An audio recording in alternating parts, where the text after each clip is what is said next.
make some sense of it all, but I can see it makes no sense at all. Is it cool to go to sleep on the floor? 'Cause I don't think that I can take anymore. Clowns to the left of me, jokers to the right. Here I am, stuck in the middle with you. Good morning, everyone. Lots going on as usual. Today is Monday, June 23rd, 2025, and the Strait of Hormuz is closed, or it's open, or they're threatening to close it, or something might be happening in the Strait of Hormuz. What do you say about that, Mr. Rubio? All sorts of things, rumors, really, I think, flying about the Strait of Hormuz. If you cut off the Strait of Hormuz, as I'll show you, Marco Rubio says, China would be very, very upset. Other people in the region would be very upset. It would cause trauma there as well as in the West. And the United States is oil independent or something to that effect. They're not as worried as other countries maybe should be. So it's very interesting. We're going to be looking at that off the hop. Trump talks regime change and make Iran great again. And what does that mean? Well, I mean, pretty much what he says, I guess. So we'll see how this whole thing plays out. And I said yesterday on the Kitchen Table Talk that I was concerned that we were being fed a storyline and something's happening here, but maybe not exactly what we're being told. And as well, I choose Canada. I choose the West. I don't think that we need to be funding all of these military actions, although there are a lot of people who would say, no, we have to get them there. Otherwise, they'll get us here. I don't know. I think I disagree, but I digress. A lot of people are for this, and it's the Hillary Clintons, the Warhawks, and the Alex Joneses and Tucker Carlsons are not for this. And it's interesting. We'll see how this whole thing plays out. A lot of people are saying that the United States is at war. I don't think that that's actually true, but it could lead to war. And I hope not, I guess. We'll see how things play out. Fentanyl's our update. Noam talks about Trudeau and says he was a disaster. They said they were going to do this fentanyl czar thing, and they didn't. So that's in the grab bag of governance later in the show. Jason Kenney as well, being very petty with regards to anti-vaxxers and coming out sounding like a liberal. And I am more and more confident day by day that they're going to tank Poilievre. They're going to get him out of there, and they're going to bring in somebody like Kenney or Kenney himself to run the Conservative Party of Canada. BC Ferries and China. Yes, and people are worried about national security concerns there because the ferry or the company that they have been tapped to build the ferries is connected to blacklisted companies from China that the United States is blacklisted. So there's concerns up and down there. What kind of alliance have we gotten ourselves in here with China and having China running things? Very, very interesting indeed. So there's lots to get to. Let's get to it first. Iran. We have to talk about Iran. And Janie says, listen to how Joe Biden, Hillary Clinton, and Barack Obama all talk about Iran. And it's very interesting because Hillary Clinton's going back, like this is a young Hillary Clinton. This is is this 2015 Hillary Clinton? I was going to say this is a 1993 Hillary Clinton. This looks like a young Hillary Clinton. Bill Clinton, all of these people were talking about Iran too. So I don't know, this Iran thing, I think there's more than meets the eye here as well. Isn't it useful to own the bad guys? Don't they say, isn't North Korea a rogue state that's run by three-letter agencies? Does Iran fall into that category as well? Anyway, here are these guys. Barack Obama used the Iranian boogeyman to justify sending pallets full of cash there to prevent their nuclear program. Weird, right? Like, let's bribe them. That's a great idea, sir. Yes, I'll get the pallets full of cash ready. Anyway, here's Joe Biden. No matter what else is happening in the world, the United States is ready to pursue critical arms control measures. The United States is clear. We will not allow Iran to acquire a nuclear weapon. If I'm the president, we will attack Iran. Whatever stage of development they might be in their nuclear weapons program in the next 10 years, during which they might foolishly consider launching an attack on Israel, we would be able to totally obliterate them. That's a terrible thing to say, but those people who run Iran need to understand that. Make no mistake, a nuclear-armed Iran is not a challenge that can be contained. It would threaten the elimination of Israel, the security of Gulf nations, and the stability of the global economy. It risks triggering a nuclear arms race in the region and the unraveling of the Non-Proliferation Treaty. In the region like Pakistan and Russia and China? That's why a coalition of countries is holding the Iraq.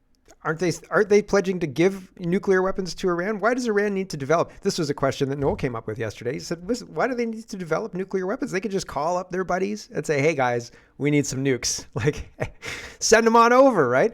I don't think it's an arms race thing. I think it's everybody over there is going to realize that they could just pool their resources. Here's Clause Out says Los Angeles County Sheriff's Department edited and then deleted a post exposing or expressing condolences to Iran for the destruction of its nuclear targets. That's weird. That's a weird thing to see. It's not their job to monitor anything going on overseas, and there were no victims. We live in clown world. Here's the original and unedited versions. I just pointing out that citizens in law enforcement who are tasked with keeping law and order in the United States are weighing in on this. And it's a very, very strange thing. And our leadership has, I don't want to read the LA County's condolences or anything like that at this point in time, but our leadership used cookie cutter boilerplate stuff that Keir Starmer used and Macron used and all of the other leaders used. So it's really, really weird to have law enforcement putting more thought into their statement than our leadership, but I digress. Randy Hillier says, I can't get over this dynamically and highly theatrical performance by Bibi Netanyahu, and then followed by the Trump obliteration performance makes me wonder what's really going on here. If there truly was a destructive attack on active nuclear facilities and reactors, it would cause radioactive fallout and have dire consequences. Something isn't adding up. That was what I was saying. I said everybody who's talking about this is saying we're not seeing radiation, we're not seeing a big blip in, fallout or anything like that. We're not seeing anything like that. So where's all that if this is such a successful thing? Great question. Other people are skeptical too. So it's not just me. And I don't want to play the Bibi Netanyahu clip. I don't really care. The point is people are skeptical about what's happening. And they're saying, is the story we're being told factual, or are we being played like we've been played the last 5 years? See COVID and the other things, Black Lives Matter, et cetera, right? All of this nonsense, gender ideology and worse. Clandestine says Rubio reiterates that Trump's preference is to deal with the issue diplomatically. So here's Rubio on Face the Nation talking about Iran. Here we go. Well, we'll see what Iran decides to do. I think they should choose the route of peace. We've done everything. We have bent over backwards, to create a deal with these people. Steve Witkoff has traveled the world extensively, met with them. Well, not even met with them, met through the Omanis with them and discussed back and forth. We even put an offer to them that they wanted elements of it in writing, and we offered it to them. Very generous offer, by the way. We've done it, and we're prepared right now. If they call right now and say, we want to meet, let's talk about this, we're prepared to do that. The president's made that clear from the very beginning. His preference is to deal with this issue diplomatically. But he also told them we had 60 days to make progress or something else was going to happen. And I think they thought they were dealing with a different kind of leader, like the kinds of leaders they've been playing games with for the last 30 or 40 years, and they found out that's not the case. So this mission was a very precise mission. It had 3 objectives, 3 nuclear sites. It was not an attack on Iran. It was not an attack on the Iranian people. This wasn't a regime change move. This was designed to degrade and or destroy 3 nuclear sites related to their nuclear weaponization ambitions, and that was delivered on yesterday. What happens next will now depend on what Iran chooses to do next. If they choose the path of diplomacy, we're ready. We can do a deal that's good for them, the Iranian people, and good for the world. Yeah. If they choose another route, then there'll be consequences for that. So Rubio is very clear here. This was not meant for regime change. This was targeting nuclear sites. That's it. But hold on. Regime change comes up later in the series of tabs here. So just hold on a second. Megatron says, Marco Rubio says the U.S. is urging China to pressure Iran not to close the Strait of Hormuz. And he's talking here about how it will actually harm the region more than it'll hurt the United States specifically. And Canada's an oil producing nation too. We shouldn't be seeing any kind of jitters here. We should be very stable here because we could just have our own oil, right? No.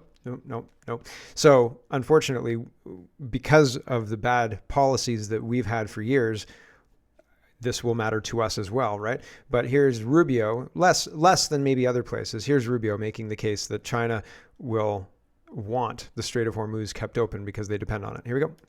There's no way we were leaving that for future generations. Secretary, final question here. Do you expect Iran to move to close the Strait of Hormuz to try to disrupt oil transportation across the world?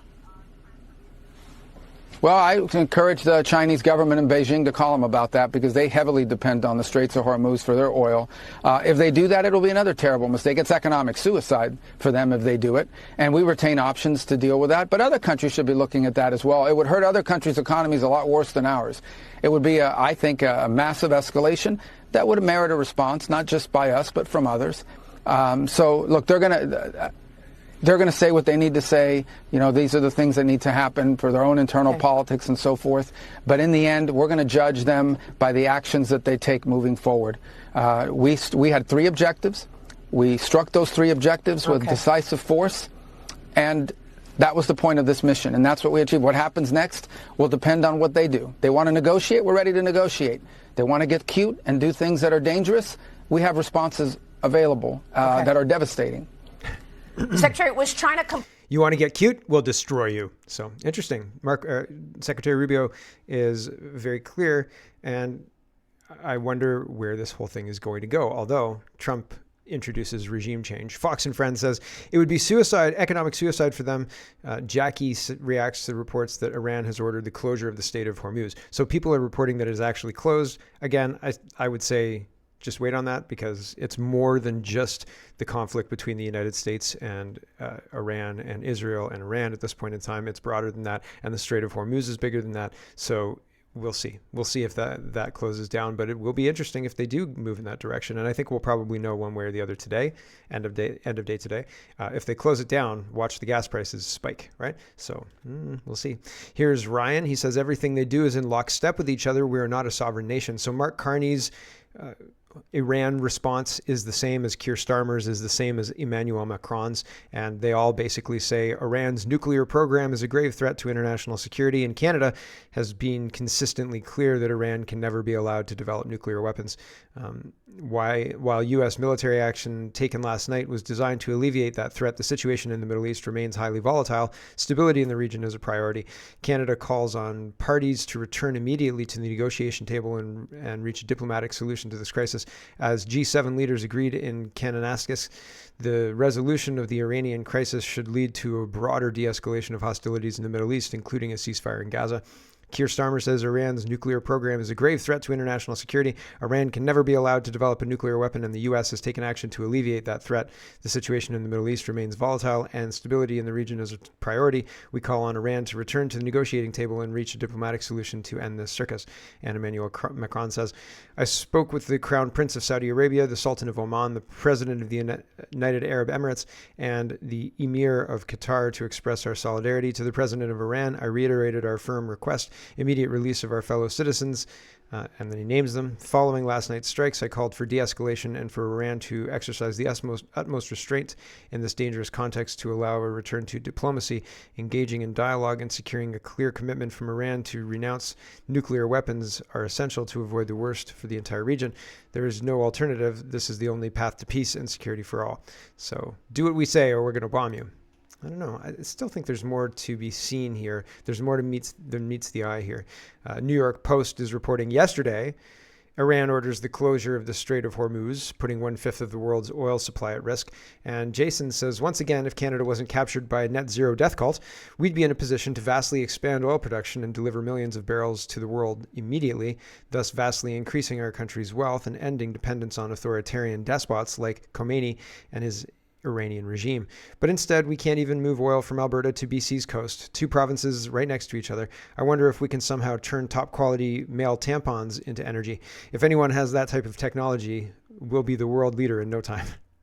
So yeah, it seems interesting that, oh no, Iran controls 1/5 of the world's oil. But Canada and its leaders have thought to also control quite a lot of the world's oil and landlock it in Alberta. And nobody's upset about that, right? Nobody's saying, hold on, they're working against our better interests here, or our interests to develop our country and sell our natural resources. Shouldn't we override them? Shouldn't we put somebody in charge who wanted to improve our situation? But no, the people in leadership positions in Ontario, in Alberta, in federally as well, are stopping the oil from being able to be used at all. And more pipelines? I doubt it. I very much doubt it. So, Data Republican says, I don't know if this makes sense, and maybe I'm being naive, but here's maybe a perspective framing. Every single president has done airstrikes. Obama bombed a hospital and had to apologize for it. None of those escalated into World War III. The only one that came close was the 2017 MOAB, which also caused a good number of my fellow MAGA friends to panic. How much of the framing we're experiencing is due to the media amplifying it as a policy failure? How much of our anxiety is due to us paying attention to every step President Trump makes and praying it's not going to be another Bush? I'd argue that between distorted media framing and going through 4 years of President Trump already, and Trump surrounding himself with foreign policy realists, gives some cause for optimism that we aren't entering a new war. Fingers crossed, maybe.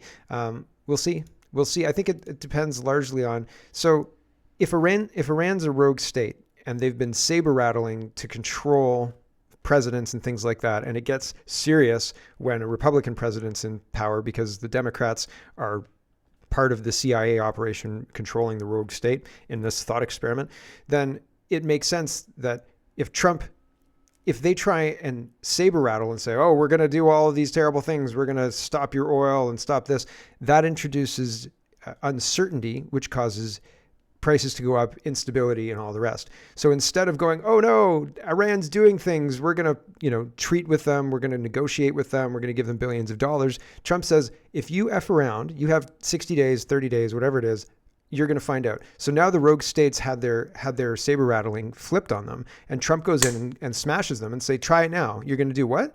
You have more nuclear sites? Okay, I'll blow them up too. Like, you really want to do this? So they either make a deal, so they lose their power is what I'm saying. So this targeted strike takes out the power of this rogue state. You see? Because they didn't have it in the first place. Everybody took them seriously because they also controlled the presidency. And the presidency was used to hand over billions of dollars under the guise of nuclear negotiations. But it wasn't. It never was. They owned both sides of the whole negotiation. Right? Maybe. And I think that now Trump recognized that and said, okay, you have 60 days. And if you don't fix this, I'm going to fix it. And that's that. And whether it was a rogue state or not, the games are over. And so we'll see if this balloons. The next move is Iran's, I think. And we'll see what happens because other interested parties in the region maybe are supporting Iran, as was talked about on the Kitchen Table Talk yesterday. Mario says Iran's foreign minister meets Putin. Abbas Archili, I'm getting his name wrong, sorry, reportedly arrived in Moscow with a personal letter from Khamenei urging Putin to step up to support after the largest U.S. military action against Iran since 1979. Tehran is unhappy with Moscow's response so far and wants Putin to do more against the United States and Israeli attacks. Putin has condemned Israeli airstrikes but has not commented on the U.S. airstrikes so far. He's offered to mediate over Iran's nuclear program, but is avoiding direct confrontation with Washington as Trump courts better ties with Moscow. So that's interesting, and so we'll see. Mark Carney says, I spoke with President Trump overnight. We focused on de-escalating the conflict in the Middle East, our shared commitment to stronger NATO at this week's summit, and the progress in the ongoing trade negotiations between our countries. So Mark Carney talks to Trump, and then Trump puts out this tweet I guess this is yesterday. This is yesterday afternoon at 4:55 p.m. It's not politically correct to use the term regime change, but if the current Iranian regime is unable to make Iran great again, why wouldn't there be a regime change? Make Iran great again. And John says, same old shit, no matter who's in charge. The war machine keeps rolling. Unfollow me, block me, whatever. I don't care. This is BS. So Trump is now signaling for regime change and making Iran great again. And a lot of MAGA don't like that so much. Here is Iran's threatening the United States. The Iranian media is telling America a night is coming, the likes of which have never been seen before. So they're making threats. Hold on, I've got another bookend for the Trump thing. Yeah. So this was supposed to go after the make Iran great again. Apparently this was referenced. This wasn't a big Q drop for me. I looked at this. I watched the Q drops. I thought it was an interesting situation that was going on. But this Q drop was from 2019, July 3rd, 2019, I think. And it says, make Iran great again, right? It's got a picture of a guy holding up a picture that says make Iran great again. So people are tying that to Q. I don't know. We'll see. Maybe, right? Maybe not. Do you support regime change wars? I certainly don't, right? So I hope that Trump's not pushing for a regime change. I hope there's no boots on the ground. We'll see. We'll see. That's all we have. That's the only thing we can do. Here is some color on the bombs. I expressed skepticism yesterday on the show. I said, here's the peninsula. I think it's flipped now because maybe not. But here's the peninsula where the bombs were blown up. And I said, gun to my head, if somebody said, pick out those bombs right now, I would ask how big of a circle I could draw on the thing. Because, like, it could be here-ish, right? But, like, this is a lot of area, right? Could be, like, over here-ish, right? Maybe, it's probably not over here, but, like, I don't know, man. So, like, I would guess here or here. Anyway, this person did, and I expressed skepticism at the success of the mission. Everybody's saying, oh, we did such a great job, but, like, I don't know, man. And so this guy, Spenza, says, this is probably one of the greatest U.S. military fails, a PR disaster waiting to backfire. Iran's nuclear facility in Fordow remains intact with little to no damage. The nuclear program not only still exists, but is being sped up thanks to new foreign support. From higher resolution images, we can see the use of 6 U.S. bunker buster bombs. The bunker busters carried by the B-2 bomber is capable of approximately 60 meters of penetration, but Iran's nuclear facility is reported to be 20 or even 30 meters deeper, 80 to 90 meters. Fordow is located in the Zagros belt. Many argue that once a red desert is covered in gray residue, insisting that concrete was hit. While plausible, there's no clear evidence it was penetrated. Iran is rich in limestone, a gray-white stone used in the production of cement. If you're going further to argue about the penetration in the crater, you should read up on this post. It's a great analysis. And this is an analysis of the type of collapse seen before and after in the satellite images. So I'll just read this a little bit here. It says, what we see in the pre and post strike satellite imagery at the impact location appears to resemble a subsidence crater. A subsidence crater forms when an underground explosion causes the underlying material to collapse into the void left behind. Unlike a traditional blast crater, which involves visible ejection of debris, a subsidence crater is caused by structural failure of underground cavities, often leaving a subtle depression with minimal surface disruption. In military terms, a subsidence crater can be a signature of a failed or partial penetration where the weapon either detonates in a shaft or soft medium, gravel or soil, fails to reach the intended depth, or triggers collapse in a tunnel or void below the surface. Signs of subsidence crater in post-strike imagery: shallow depression, not sharp or fresh-looking like a direct impact, no surrounding blast pattern or fragmentation, no signs of high-temperature surface explosion, minimal disruption to nearby structures. This type of crater suggests the bomb may have entered the void or shaft, real or decoy. The explosion may have caused a localized collapse, not structural destruction. The target was likely not deeply affected unless the collapse intersected a critical node. If Iran built in structural void layers or decoys, a subsidence crater might be exactly what they wanted attackers to hit. If it supports the idea of having a camouflage trap, a deception shaft, or false structural target. So, and there's more breakdown, I think, on that one. But back to this one. I'm still trying to piece out whether or where and what the U.S. was aiming for. Many suggest it was the ventilation structure, highly probable to render the factory or facility unusable for a while, but not long enough. Comparing the before and after, and then to the image provided by the Institution for Scientific and International Security, could be supported that the ventilation structure was taken out, and a likely attempt at the support hall, the main facility, is said to be even deeper. Not even the most U.S. officials are convinced the facility was destroyed, merely putting it offline for a while. Even 12 bunker-busting bombs could not destroy the site. So what can we say the U.S. achieved? Iran speeds up its nuclear enrichment. Trump loses more than half of his base. The world now sees the aggressor. Russia, China, North Korea will support Iran. This was a major failure, not only militarily, but geopolitically. The ball is now in Iran's court. What they do with it determines the future. Close the Strait of Hormuz, that's economic. Strike the U.S. military bases. Apparently that's happening this morning, but I was unsure if it was really happening. And push with the program, nuclear. Push on with the program. It's all up to the Ayatollah. It doesn't seem like Iran would surrender. And that's the end. Oh, that's not the end. The world now understands who the U.S. president works for. The Americans were promised peace, no wars, and security. How does striking Iran guarantee those promises? This is all to Israel's advantage. Congratulations to Bibi. And And Merkel said you can't compare with Ukraine. She's right. Russia is defending itself by preventing a genocide of its people. U.S. biolabs and an alliance created to kill Russians. The U.S. attacked a nation which hasn't harmed Americans, an act of war in Israel's favor. In short, this was a huge mistake. I once supported Trump, hoped for peace with the U.S., but now I've lost all hope in him. It's up to the Americans what they think and not me. The Russian people who looked ahead to peace with the U.S. are disappointed. So we'll see. As I said, there is a configuration where if the state, Iran, North Korea, whichever one, is being used as a puppet, and that puppet state has empty words behind its saber rattling, we're going to nuke you, we're going to do this, we're going to do that, but they don't actually have those weapons, they just own both sides, then that configuration maybe makes sense what Trump is doing, and he's fairly sure that he's not going to get into a war because it's a Potemkin village, it's fake, it's not real, right? So, but there are people out there who are looking at this as straight up geopolitically, no 5D chess or anything like that, and they think this is a huge mistake. Maybe they're right. Maybe I'm wrong. Could be. Fair enough. But we'll see. And at this point in time, there's nothing to do but wait.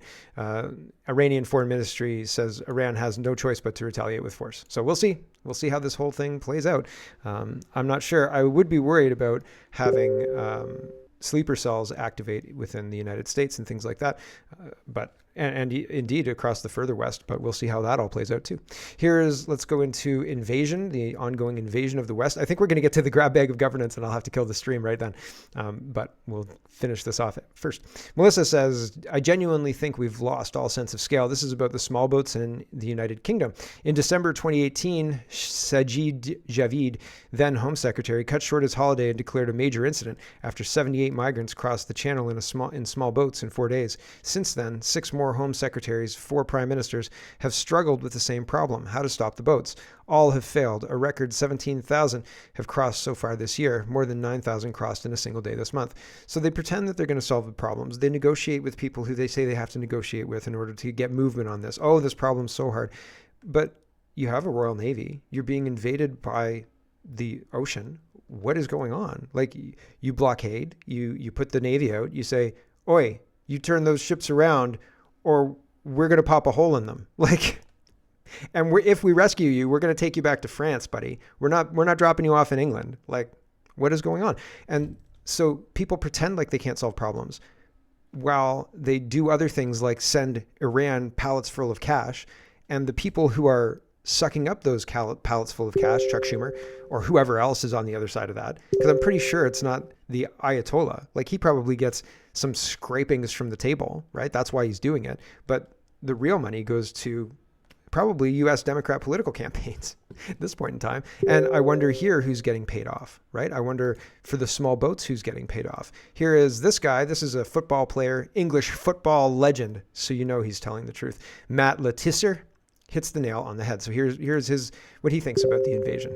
So do you think someone has more power and controls the Prime Minister? I would be very surprised if there wasn't higher power. I mean, we all know the funding that these parties need to keep going. So the people that are funding these parties have undue influence over our MPs. I think it's getting worse because the people that we put in power, I think they are under orders to actually destroy this country. Who would want to make this country worse? People who like to have control over human beings, psychopaths. And I think if they destroy the country enough, there'll be people begging for help from their government. And I think that's probably when you'll see initiatives like the central bank digital currencies being thrust upon the population as the way to save us, because people won't accept those kind of things under normal circumstances. Yet in times of emergencies, people will accept all sorts of nonsense, as we saw in 2020. So do you think someone has more? Yeah, as we saw in 2020. So what they do is, I mean, the Hegelian dialect, right? Cause, reaction, solution, or problem, reaction, solution. And we fall for it every time. Oh man, every time. It's so disappointing. Jared says, BT, one of Denmark's top tabloid papers, just published an editorial on immigrants. Quote, they should not be integrated, they should go home. It noted that Danes could be a minority in Denmark by 2096. I think that's optimistic, isn't it? 2096? Have you been to Toronto? Go to Toronto just for 10 minutes. You'll be shocked, and you'll go back to Denmark. And added, quote, it should be completely uncontroversial to believe that the majority of the population in Denmark should be Danish. Remigration is necessary, Denmark for the Danes. So people are upset. This is a Danish, as they said, tabloid magazine or tabloid article, and they're talking about the value brought to Denmark by the Danes, by the